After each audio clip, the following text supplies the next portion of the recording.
WWE prides itself on being on the cuff of like what's next. By the way, I know you're approaching 100 million subscribers, so hopefully you have a party planned or something like that once that happens. It's not one size fits all for every piece of content. You have to have a team dedicated to it. You have to have teammates internally that'll help you reach that. I don't think enough people talk about is collabs. Right. We're seeing some of our clients get 47x more engagement by simply collabing with another account. Our superstars are creators in the ring 52 weeks a year. Oh yeah, he's legit. Like that's going to be a needle mover. All right, I'm so pumped to be joined by the Vice President of Digital Media at the WWE. Steve Braband joins us on the show. Steve, I always kick it off with a random question, but it still is somewhat involved in your world. If Steve Braband had a finishing move, what is it? What is it and why? Oh man, that's a great question. I love, not to steal from our tribal chief Roman Reigns, the undisputed WWE champion, but I'm a fan of a good spear. Edge was known back in the day. Yeah.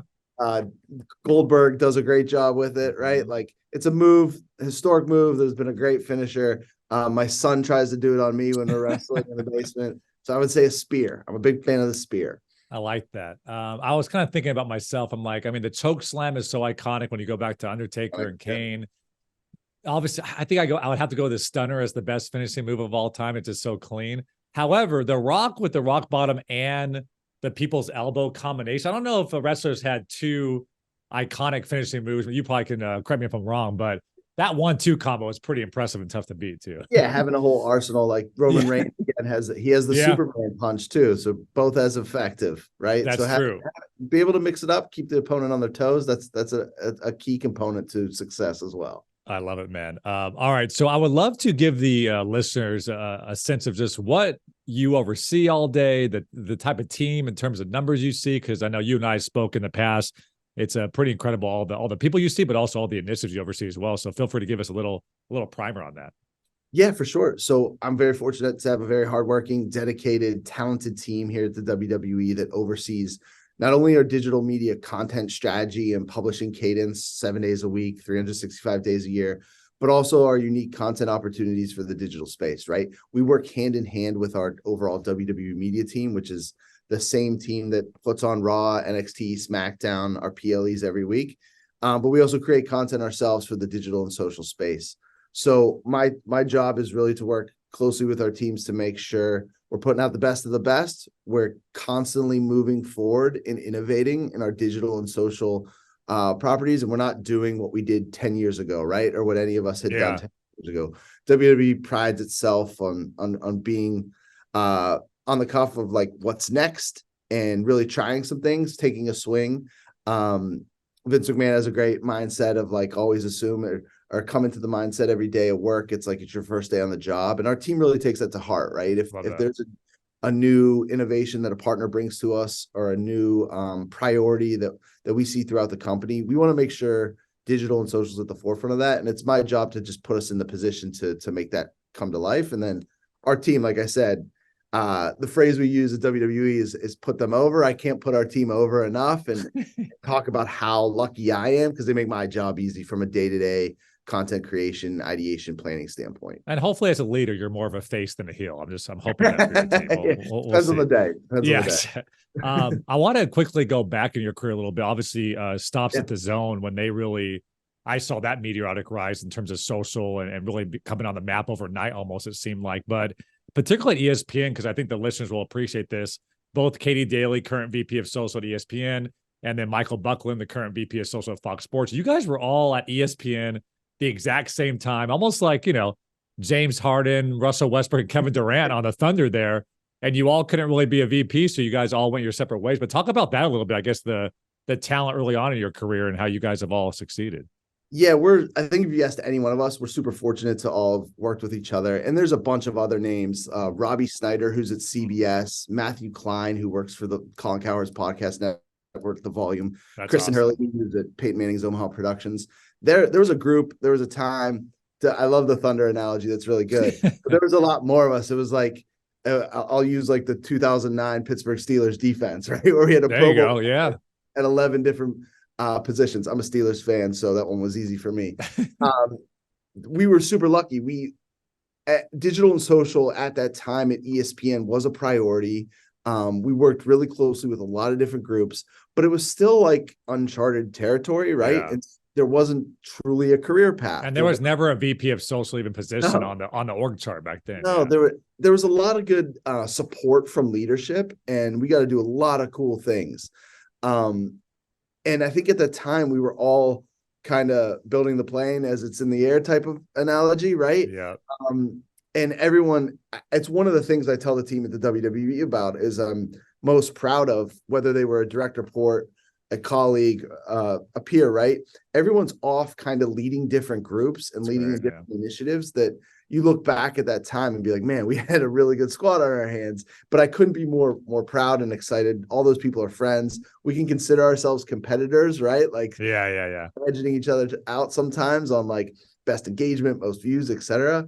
But it's Katie and Buck. We're two of the people we worked really close together and are the best in the biz. And that time, good people, man, was really special. It was really that's special. awesome. Yeah, you guys are all good people and great colleagues in the industry for me as well. I want to talk about real quickly, obviously with the Endeavor acquisition and hopefully you got a little piece of that 9.3 billion. I'm just kidding. But I just want from a digital perspective, when you saw that go through, and especially now the partnership potentially with UFC and you guys all under one umbrella, like what excites you most about, I know you guys are probably just in the very early stages of what it even is possible, but is there anything off the top of your head that just kind of excites you about the future?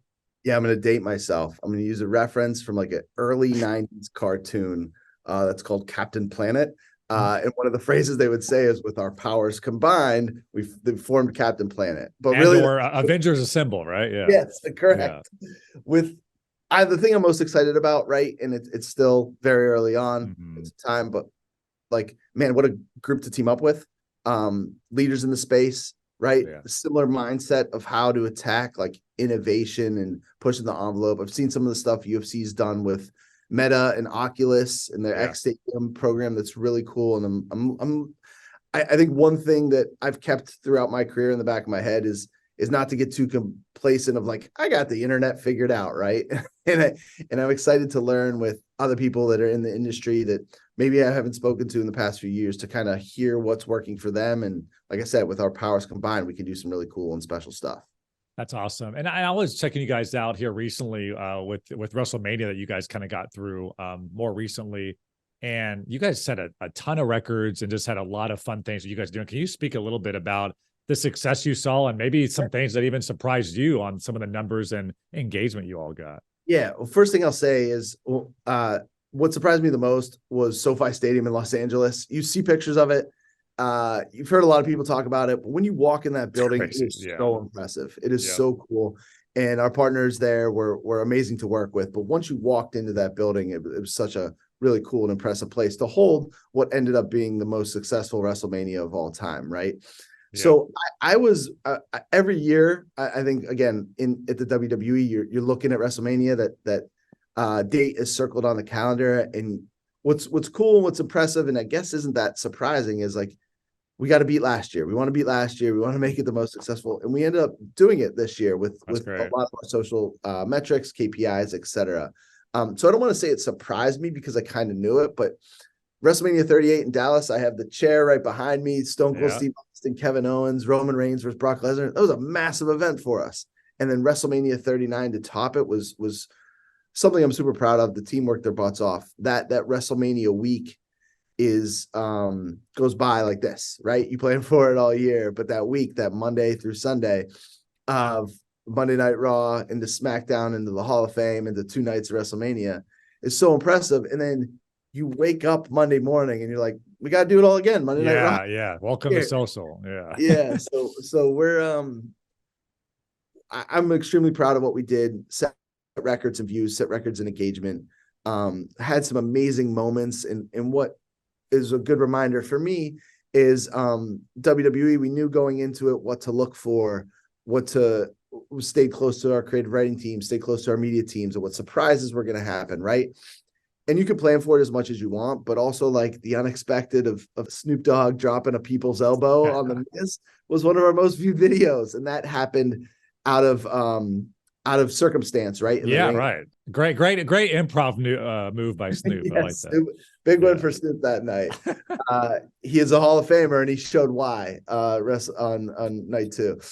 And to me, that's a good reminder for us, is like live sports environment. I tell this all the time, coming from ESPN, right? Is like, we have a luxury right now of knowing some information, right? But ESPN or the NBA doesn't know that LeBron James is going to block Andre Iguodala to win the NBA finals. And sometimes for us, we have to keep that mindset going into the night of like, you never know what the moment will be that fans will gravitate towards the most. And we have to be prepared for it.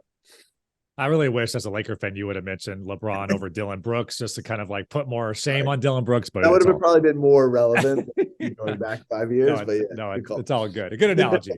I'm curious how you guys are set up internally, and I know I was kind of just fascinated when you and I talked a couple of months ago about this. But talk me through how your team is set up, because what fascinates me is even the real news, i.e., I don't know. So one of your wrestlers has an actual ACL tear and is having surgery and maybe out, and there's, I don't know if you call it fiction news or whatever you guys call it, but the news where obviously your creative writers are creating some of these storylines. So how do you, I guess, how are you set up, not only just from the real news and storyline news, but overall as a digital department?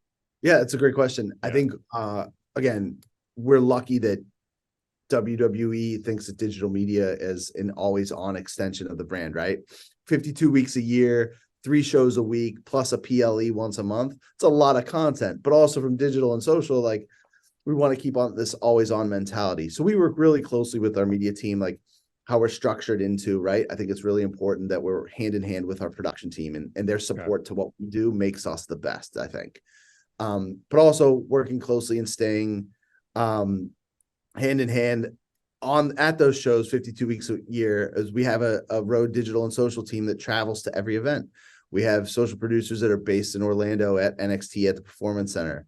And those employees crush. They run through a wall for this company, and they do a great job. One of the keys to success is staying closely to our talent and staying close with our creative writing team too.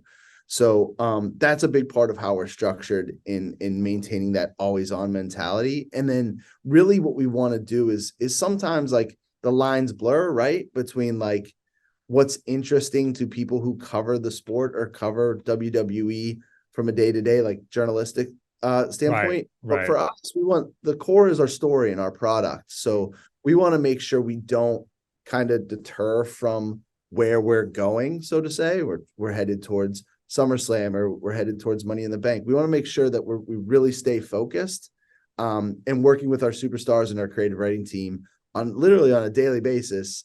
And every Monday, Tuesday, and Friday at TV, what we call Raw, NXT, and SmackDown is a key part of that. So again, like I said, I'm lucky. We have a team on the road living out of suitcases every week that to make that come to life. And it's a huge part of success in how we're structured in our day-to-day coverage of the product. And then just to like keep social on globally 24/7, all these different live events, like what's the size of your team that's dedicated to keep all these, apps, social, everything that's on for you guys 24/7? We have a pretty substantial team, and the way we break it down, right, is we have, like I said, the digital production team, which involves some people on the road, our strategy team, right, that works closely with our partners on strategy, innovation, publishing our day-to-day content and scheduling. And then we have an entire international team in different markets, key markets for us across the globe, that are really important to have subject matter experts that live in the market. India, Latin America, China, MENA, those teams are subject matter experts, not only at social, but also the culture, right, in the market. So it's important to us, again, lucky, I'll say that a few more times, that team internationally keeps the always on mentality for the product, but also is making sure we're speaking to fans in that market correctly. As we speak right now, I'm looking at my calendar. There's a event going on in Birmingham, UK right now. And we have a team of people that work for our UK social team there. And then we have 2 of our road producers that are there covering the event as well. And then we're in Dublin later this week. We're Paris, France. So when we go to Saudi Arabia, right, we have a team there creating content for the fans in that market. And that's super important to us to make sure we're doing it right and serving our fans the right way.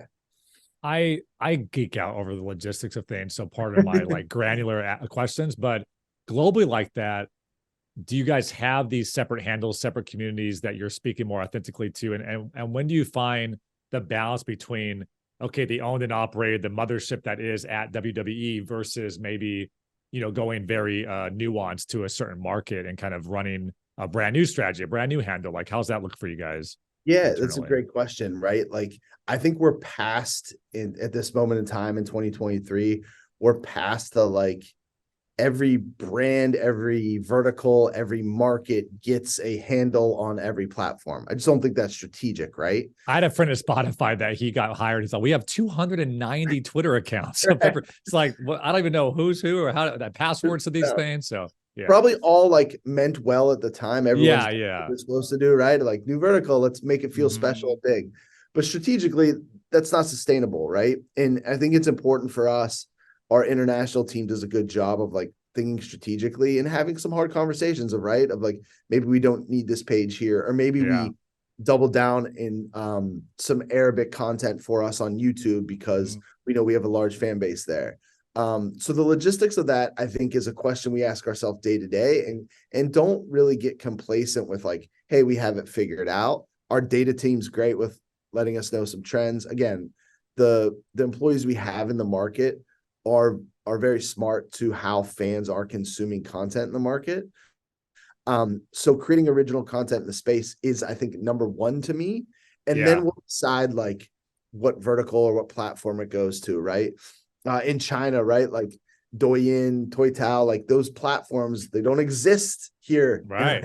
Right. Right. We have versions of it that are comparable to, but we lead on the team in that market, in that region to really drive the like time spent on each platform and how we're dividing up resources accordingly. Do you know how many, I guess, not so much handles for every platform, but how many buckets, whether it's, different countries, or how do you guys separate that out from the WWE main channel? Yeah, I think it's really in language content, right? Okay. We look at our main channel, and the phrase we use is global. We look at that as the main home of consuming global content. Yeah. I think if you look at like what we've done for WWE Espanol, our Latin America account had some huge wins over WrestleMania weekend. We launched a specific in language Spanish TikTok account. We're having conversations of doing that with other platforms and verticals as well. I think for me, and this is a conversation we've had internally, and for our team to message up to our executive committee, is really looking at the content first and the in-language content.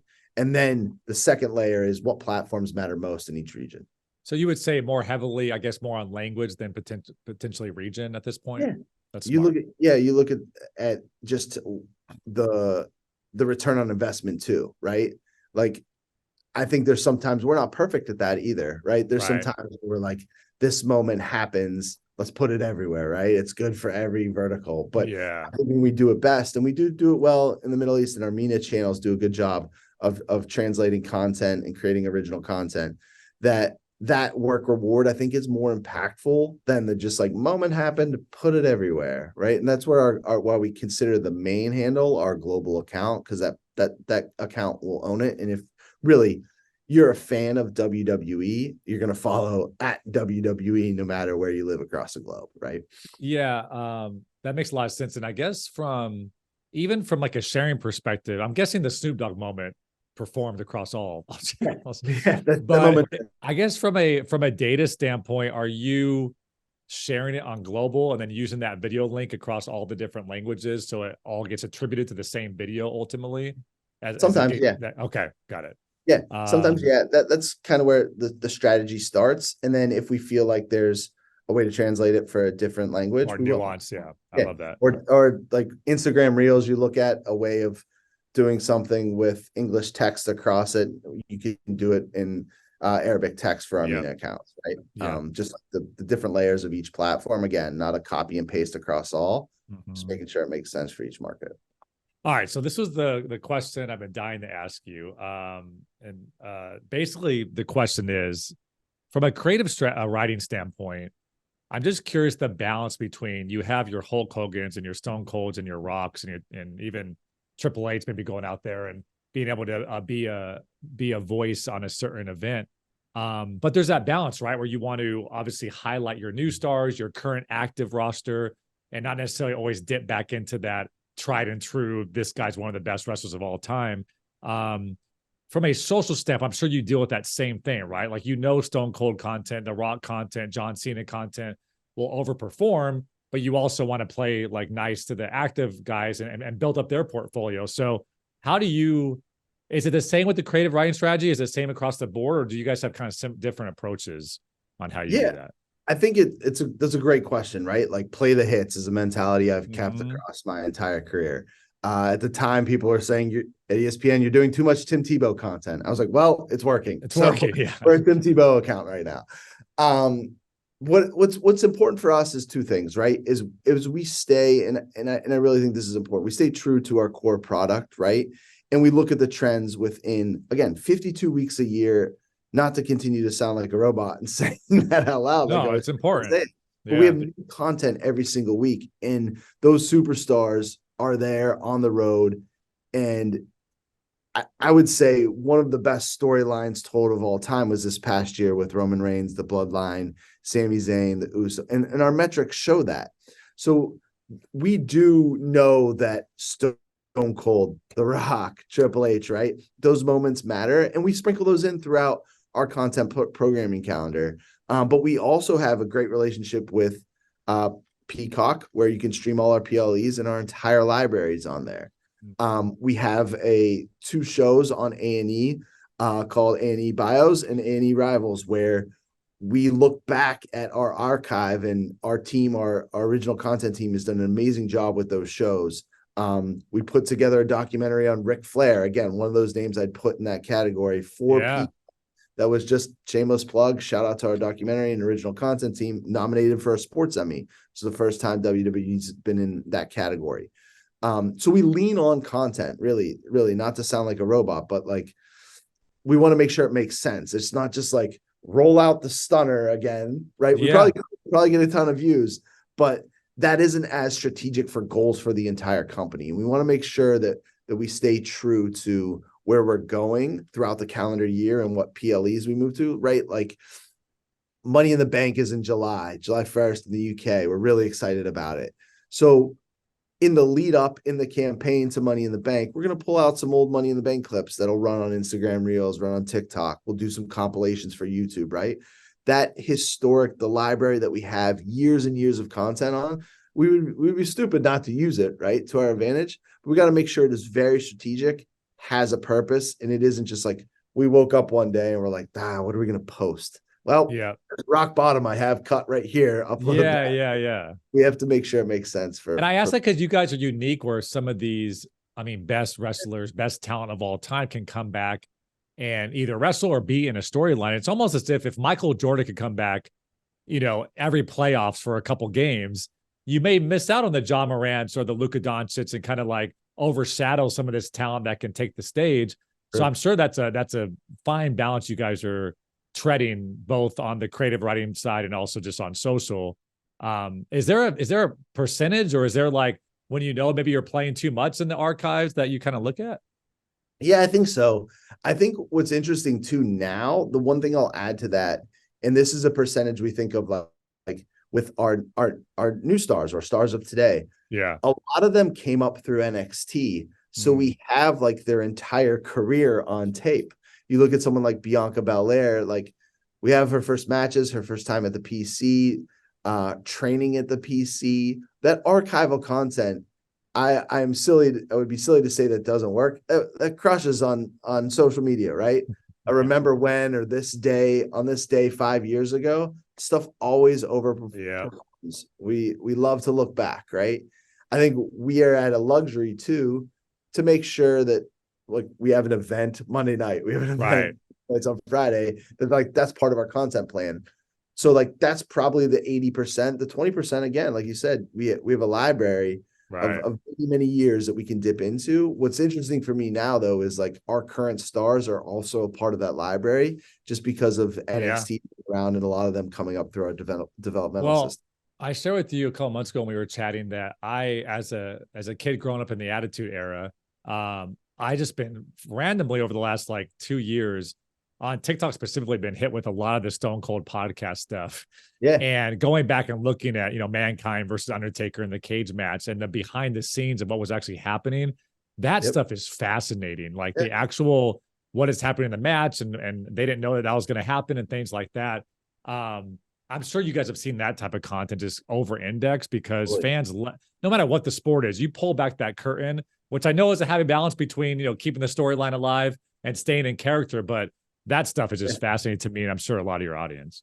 Yeah. That's the original content team, right? Like Stone Cold's Broken Skull Sessions is an hour-long program, sometimes longer, show that we produce for Peacock. But those pull-out breakout clips are so important to our digital strategy, right? Because on a topic, or there'll be a moment. There's a moment from that show of Undertaker and Stone Cold like sampling wine. That is one of our most viewed TikToks. Yeah. Right. Like, so those shows are great, and we do a great job. Same thing with our A&E bios and rival shows. But the breakout clips are very important for our social strategy because, like you said, they're to look back at nostalgia, what worked, what we grew up with, but also they're timeless, right? It doesn't need to be like that moment in time, and we need more of that like on-demand viewing. If you're watching this on a Wednesday, or if you're watching this in 3 years, the clip still makes sense. And I feel like for whatever reason, Stone Cold, like his actual personality and his character is so similar. Like, now you were pretty damn tough SOB, and just the way he's talking, it just brings you back. Like, it's just that's great content for sure. That's why it worked. It was very authentic to him. Yeah, authentic, exactly. Yeah. To that point, let's talk TikTok. I know all brands. We talked earlier about Katie and Buck, and I talked to them at the ESPN and Fox level, and just all our clients, all my colleagues. Listen, that's just a platform right now that is seeing some insane growth. I know you guys got in there early. You guys have broken some records and been number one in a lot of categories. How has that platform changed your guys's just strategy overall, and what have you seen on there work well for you guys? Yeah, we're lucky again. The E in WWE stands for entertainment. And so what we've seen is a lot of like our current product and our archival clips. There's so much to pull from that isn't just like in-ring storytelling. The entertainment aspect of our company and our business has been a huge driver for success on that platform. I'll still mention like the athletes that we have in the ring on a weekly basis is our biggest advantage. Our superstars, what they do, not only from an entertainment standpoint, like I said, but from an athleticism standpoint, we're so lucky. There's holy shit moments, apologies if you need a bleep, but we have every single week in the ring. Stars like Montez Ford, who is an athletic specimen that can jump out of the ring without touching a rope. Those types of moments in the ring have been very successful for us. And you don't need to be following the product Monday through Friday. We hope that you are, and we will do our best to make sure that you are. But if you see a WTF moment in your feed or a holy shit moment in your feed, you're going to stop and look. And that's been a big part of our strategy. We're also lucky to have people who look completely different. Rhea Ripley has taken off on the platform, and she's done an amazing job just with her character that you're like, who is this person? I want to know more about her. She has, in less than a month, she's over 1.5 now, but in less than a month had 1 million followers on the platform, more than Serena Williams, Alex Morgan, right? She had one of the best matches of WrestleMania weekend where she won the SmackDown women's title. So she has this look about her that you're stopping in your feet is like, who is this? She is awesome. But also her moments in the ring, her moments in and around the ring she's in a stable called the Judgment Day, who are really entertaining, and kind of this heelish team of people that cheat to win, and you kind of love to hate them. Yeah. Her moments have overperformed for us, and we're really lucky. Like I said, the superstars are the secret sauce, both in the ring and the entertainment aspect of us that we kind of double down on a week-to-week basis. I want to talk YouTube because I need your help with something. And that is, you guys started a YouTube channel back in 2007. By the way, I know you're approaching 100 million subscribers, so hopefully you have a party planned or something like that once that happens. We're constantly hitting the refresh button, yes. Yeah, but I just been telling a lot of our clients and colleagues and friends, like, do not sleep on YouTube Shorts. And for some reason, YouTube is the forgotten, what I still consider a social platform. A lot of people want to go hard on Instagram. Now they're finally saying, okay, TikTok is a thing. We still got to post on Twitter. But YouTube, as you know, is the second largest website on the planet as far as, people searching for content. It's that search engine. You guys obviously got it early. You attacked the platform. So can you give me a public service announcement on the importance of YouTube for all brands? And then also anything from a YouTube short standpoint, what you're seeing there, because I think that's the undervalued attention on social media right now. Yeah, I'll do my TED talk that I did internally. From a YouTube short standpoint, I think we look at it like this, right? Vertical video has been really important across the board. YouTube Shorts, TikTok, Instagram Reels, even had made spec changes to how content's viewed on their platform. So we've really looked at creating a team of people that are focused on that and then adopting trends to each platform as a part of our content output. Again, just like the NFL, the NBA, WWE is produced for 65-inch flat screen TVs and the comfort of your own home, right? And that's never going to change.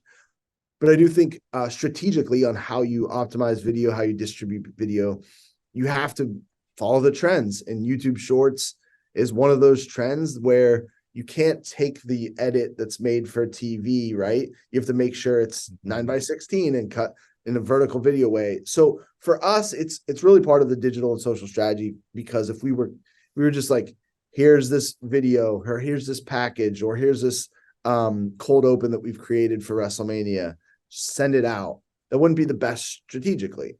So again, we work very closely with our media team who does create the cold open for WrestleMania, or creates these vignettes that we did superstars reenacting scenes from famous movies. They're putting together that for the show, right? And that is their first and foremost priority. But they are such good teammates for us that they're also doing a vertical video edit that is part of their distribution of that final piece. And that's something like, again, we, the digital team, if we're not cutting it, we're making more work for other people.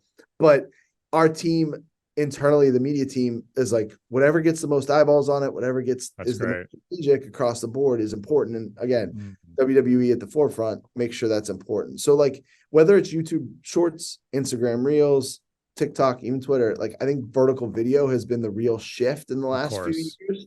And understanding that like it's not one size fits all for every piece of content. You have to have a team dedicated to it. You have to have teammates internally that'll help you reach that. And I think we've seen that through social, right? Like Snapchat kind of invented that 24-hour story. Here comes Instagram story. Then all, you and me were adjusting strategy on the fly there. And then TikTok comes out. We see that amazing success. Instagram Reels copies pretty quickly.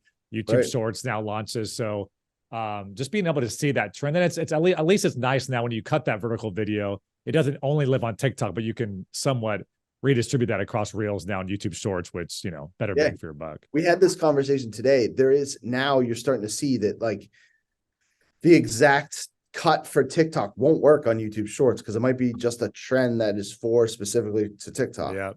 Can't just, again, now there's another layer where you can't copy and paste. Just because it's a vertical video doesn't mean it can go on all the vertical video platforms. So that shift too is super important. I saw a funny meme. It was like something along the lines of, I don't have a TikTok. I just wait 3 weeks until I see it on Instagram Reels. So there's some of that. It takes a while for Instagram to catch up to the joke.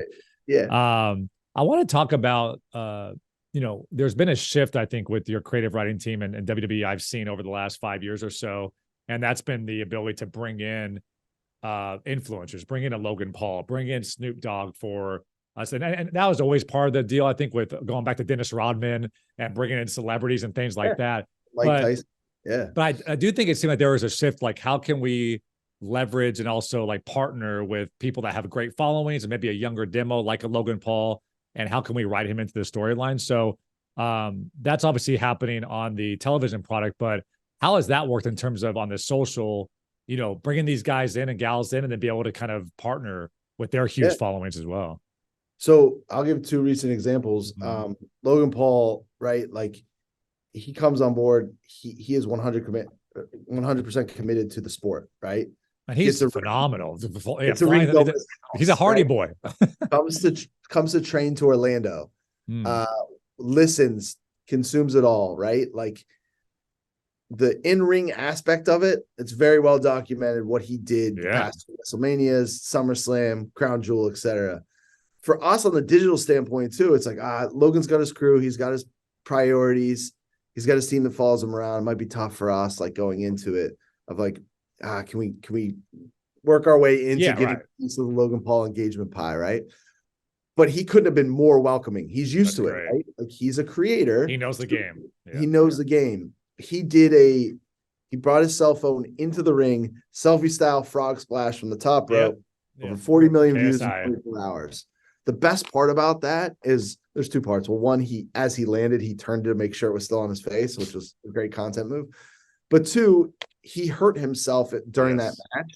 Yeah. But as he's in the back after the match ended, he's working with our digital team to make sure we have the collab set on Instagram, that we get the raw file to reshare on Monday Night Raw the next night. He's on his cell phone as his knees getting checked out, understanding the importance of that one piece of content, right? So he couldn't have been more easy to work with. And the same thing goes for this past Monday, Bad Bunny return to Monday Night Raw.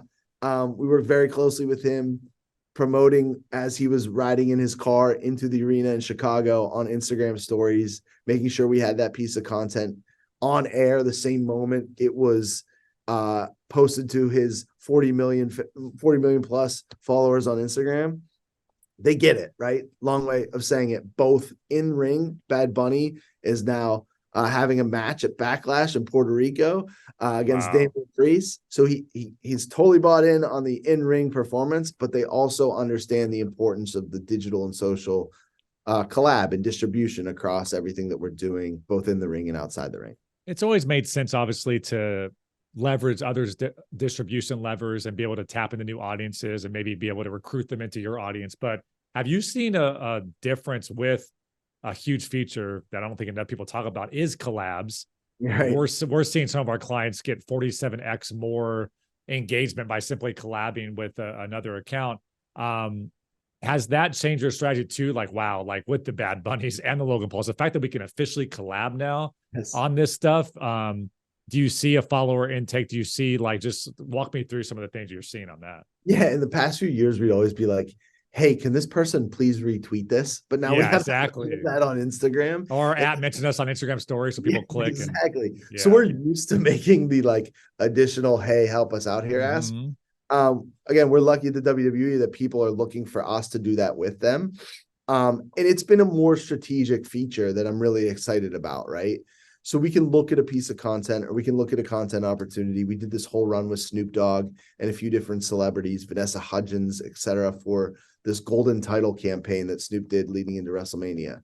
And the collab feature was a huge part of it. There were people like Vanessa Hudgens who have no WWE content on their page, and having our title on her social feed to her fans and vice versa, seeing her show up to our fans, is this nice synergy moment that looks coordinated, strategic. We're actually taking a piece of content and putting it in front of both our fan bases to really, again, leverage an audience is something we overuse a lot, but that feature has really, truly helped that come to life. You look at what we did for Kansas City Chiefs win the Super Bowl.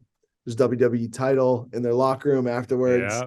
We can collab on Instagram with Patrick Mahomes. We can retweet on Twitter. It's let us reach new fan bases, which is super important to us.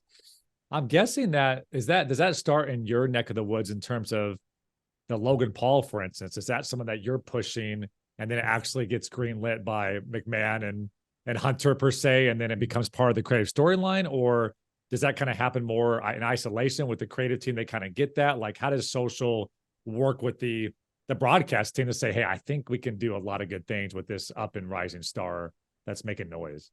I cannot take credit for that whatsoever. Yeah. That's mostly our creative writing team. That's awesome. And our entertainment relations team, right? Like, we have a team here that is focused on finding celebrities, athletes, influencers who are interested in our product. And our creative writing team, our production team, really looks at like, what can we do here from a standpoint where it isn't just like influencers shows up and it's like, hi, hello, we're here. Now you're looking at what Logan Paul, Bad Bunny have done. George Kittle at the WrestleMania this year looked like a bona fide WWE superstar. Yeah. So our creative writing team like really looks at what makes the most sense and then understands and starts to look at ask for our advice of content plan moving forward. But as it pertains to like people like Logan, Bad Bunny, that is all much more. Well, and I asked that because I think that you can probably imagine. I'm sure there's certain people at different networks that are on the broadcast decision team that have no idea who even Logan Paul is, which is sad to say how big of a star he is. But that's pretty rare to know that, you know, broadcast and social are speaking the same language in terms of like, oh yeah, he's legit. Like that's going to be a needle mover instead of you having like put together a deck. Like, no, I promise. I think this is going to be a really, really good idea. It sounds like they get it, which is awesome. Well, our creative writing team is great, right? And they're always looking for. I'll point back to it's almost a year ago at this point. NBA playoffs. Trae Young shows up at a show at Madison Square Garden after an event of the Hawks and Knicks, and like those ideas come from all different parts of our company, right? We're always looking for that moment. I'd be lying if I wasn't thinking of like, what's the Draymond Green idea? There's nothing there, but he'll do it. Those ideas come from all different parts of our company. Sometimes something will pop up from social of an influencer we see on TikTok. Sometimes it'll come from the creative writing team. A lot of times it will in our entertainment relations team as well. That's awesome. Talk me through the talent ecosystem. So you have so many WWE superstars on the roster. Do you guys essentially own those wrestler handles and you need to help them with the strategy? Do they run it and you collab with them? Like, what's the logistics behind just the own and operate of the actual talent handles? It was a good segue. You produced those questions well back to back. I'll tell you this. I think the way we're looking at it now is we want to make sure, and the Logan Paulification of the past year, right, with our product, we want to make sure that our superstars have the tools to create content, have that always on mentality themselves. Sometimes it is us running and creating the content. Different people have different comfort levels, right? Right. But what's important to me is to make sure that we are there for them when they need us, whether that is a photo, whether that is a vlog, whether that is like, hey, how do I use TikTok? Again, I'm extremely lucky that our team on the week, 52 weeks a year on the road, are there hand in hand with superstars to make sure that they are creators, influencers, all terms that would be throwing around a ton lately. Our superstars are creators in the ring 52 weeks a year, right? They have a match. They're creating content. But also when they're not on the air, we have the tools to support them in whatever idea or whatever initiative they want to do, they want to pitch. I'll give you an example. Two superstars have their own YouTube verticals that we produce in conjunction with them. Xavier Woods leads our Up Up Down Down channel, which is a gaming YouTube channel that has over 2.8 million subscribers. Wow. And if you're asking me again, of course I'm biased. It is the best gaming YouTube channel out there. It is fun. Xavier Woods is the driving force behind it. And he is the creator who has the vision for the channel, but we're there for production support, right? Like we produce the content with him. Same thing with Sheamus. The Celtic Warrior Sheamus has the Celtic Warrior Workouts YouTube channel. It's a fitness channel where he on the road, what do our superstars do? They work out, right? So we help him produce a fitness YouTube channel with our other superstars on the roster. Yeah. So we're just giving them the tools. And are you, I guess, from an analytics standpoint, are you guys tracking like talent all up and down the roster and either saying we need to go heavier here or this is tracking really well, or we should, if we're going to distribute a message, let's go out across our top 15 on the roster? Like, are those discussions you guys are having daily as well? Yeah, I think, again, it goes back to content, overperforming content. Like if we see a trend or we see a superstar overperform on a platform like TikTok, we're messaging that to our production, our creative writing team. We're looking at for like outliers or surprises or, hey, you might not know this, to share up across the board. And our data team really helps us with that as well. This is the first podcast I've been able to ask this question. So again, no pressure, but I've been fascinated. I'm just going to make an assumption. I've been fascinated just with AI, ChatGPT, OpenAI, how quickly this thing's moving, and also how it's going to affect you and I's job as we go forward in the social media landscape. Are you guys currently using any AI in terms of editing content quicker? Are you, is anybody on your team using it? And how do you see maybe dipping your toe into that as you like run your team and get more efficient? Yeah. Great question. Love to be the first on record to have the hot take on the AI, right? No pressure. Yeah. I always said, like, the future scares me. Like I've seen too many Will Smith movies where the robots over, right? But I think for us, it's super interesting. Again, not to go back and like pass the ball a little bit, but our creative writing team, scripted product, entertainment product, there's a lot we can do. And I'm excited. We've brainstormed a little bit internally on our team for sure. We haven't really discussed larger initiatives, priorities, etc. But I'm excited for what like potential is for us from a just purely, we write the script, right? We write the script every Monday for the shows, and we can do some cool things.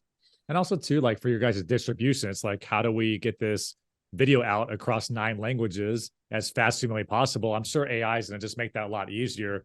And here, Adobe Premiere, plug in, AI and spit out 9 different exports immediately. Like, I'm just excited. I guess the efficiency brain in me is excited at where we can go on that stuff for sure. Totally agree. Like I the mentality, tell our team, I've had this throughout my career of like, don't get complacent in the digital space. Like you never know what's going to pop up that you might have to have a hot take on, like a podcast like this.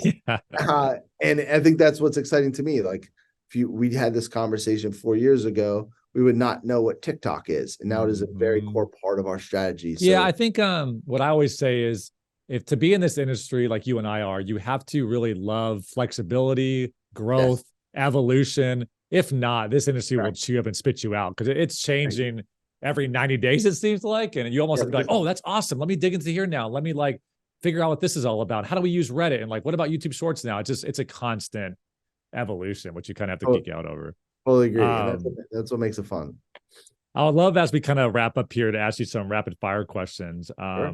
So any brands, accounts, creators that outside the WWE universe that you enjoy following, find inspiration from, just think that are doing a good job on social media? That's great. Great question. There are, over the past few years, I've seen sports teams really take on like original content creation, and NFL teams for the past few years around the schedule release and really for the draft is really top of mind for us tomorrow. I'm a huge football fan, so I love what teams are doing in sports, not to single one out. But the way that they're like kind of surprising and delighting fans, I think has been a really cool strategy by the NFL, and the NBA as well has done a really good job with this as well. It's interesting too, the schedule release, they're all very competitive. All 32 NFL teams want to have the best schedule release or best video. They kind of one up each other. Yeah. It's only time where they're all in the same playing field, because the record on the field is going to be based on, the talent on the field. So, I really like a lot of what, again, not to single any of them out, but what podcast networks have kind of scrapped the term podcast, right? Like we're doing this on video. Yeah. You have an amazing background set up. Yeah. And not just thinking like the Ringer or Colin Cowherd's The Volume or Barstool Sports is like thinking more across like talk shows, right? And the way a lot of those shows, ESPN, Fox as well, have adapted to this, like, hey, this is also digital and social content as well. It's not just a linear television show. Steve, I'm going to create a highlight. We're going to collab on Instagram together. It's going to be great. We're just going to use best practices for our content too. Correct. Yeah. So that's kind of a cop-out answer. There's been some influencers on TikTok too that I think have done a cool job.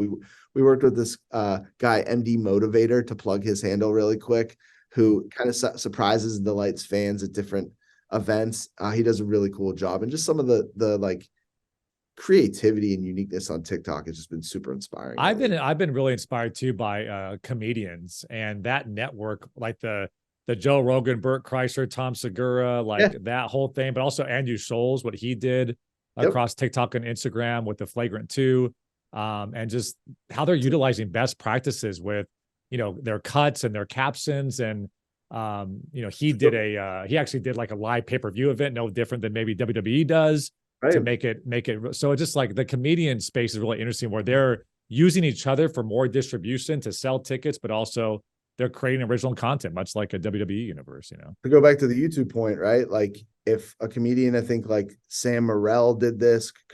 I love stand-up comedy. Chris is definitely. Me too. Yeah. They drop specials on their YouTube channel. Mm-hmm. They're gonna kind of show proof of concept to the big networks. Like if they can't the Netflix special, I'll put it on my YouTube channel and make money that way. It's really inspiring and cool to see. To go back to second biggest website in the world.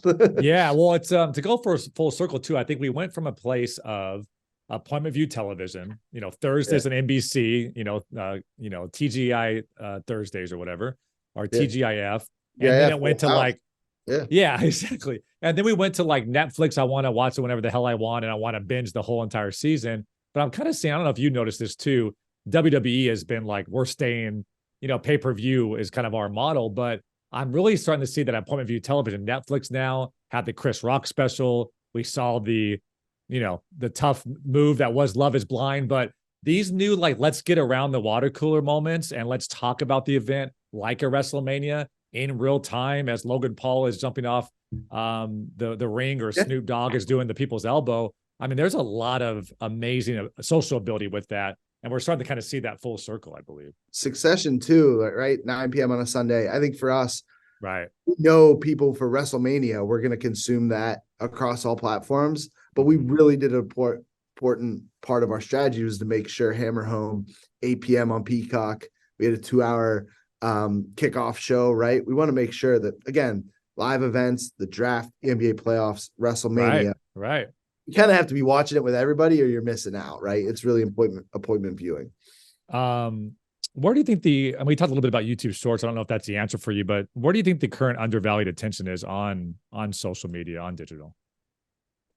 Great question.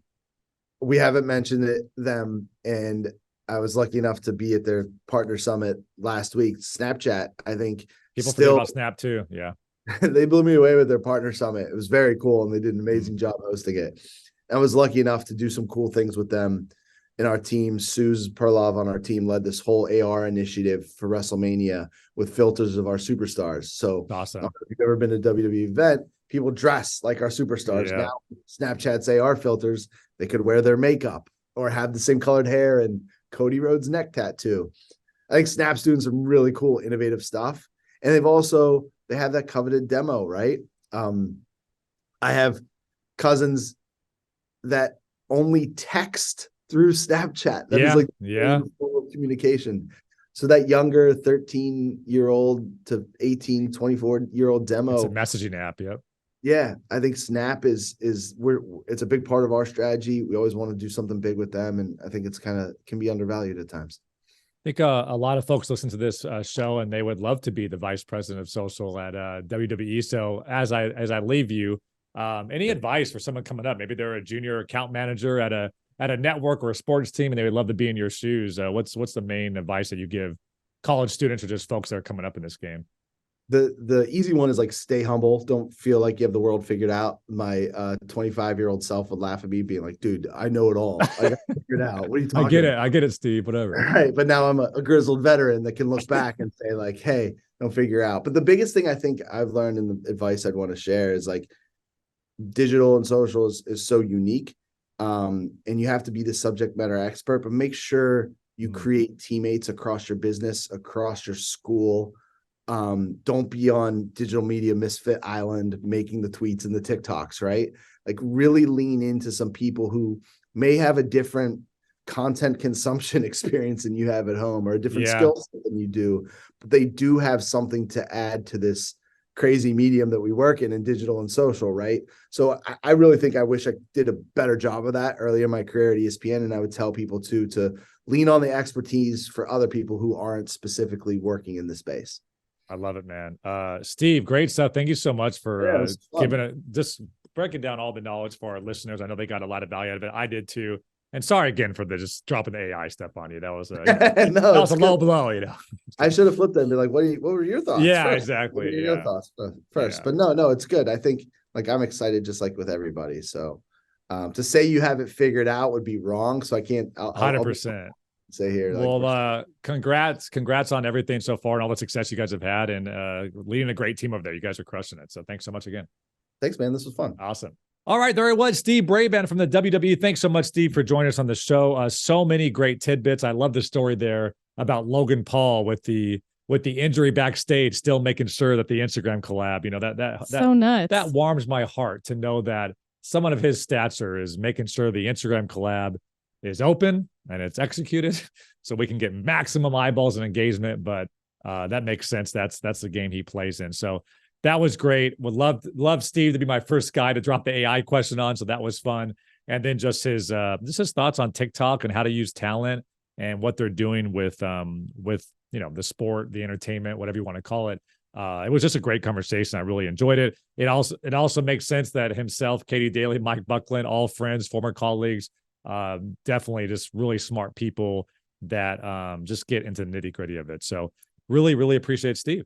You know what I loved? He talked so much about how global the company has become and how what they do for each of their new markets that opens up is they work with local groups to create content specifically for that market. And trusting them too. That's awesome. Yeah. And it just reminded me of our influencer webinar where we talked about how using influencers to have them as the creative director to speak directly to their markets really benefits the brands. Yeah, and being authentic to those markets, right? I like what he said too, that instead of looking at it regionally, he looks at it more from a language perspective, making sure that he can connect to multiple countries that speak the same language in an authentic way with those experts in China, Latin America, United Kingdom, et cetera. So that's awesome. And, listen, the global audience for WWE is so huge for pay-per-view buys and for, video on demand and things like that. So just great stuff by Steve. I know you guys, if you just got through that podcast, that you got a ton of value per usual. We always have great guests on the podcast. So thank you so much as always for listening. Make sure to, if you can, rate us 5 stars on Apple Podcasts. We're on YouTube. We're on Spotify. We're on Amazon now. We're everywhere. So wherever you may be listening, we appreciate you. This has been yet another edition of the Business of Social. My name is David Brickley. It's all been powered by STN Digital.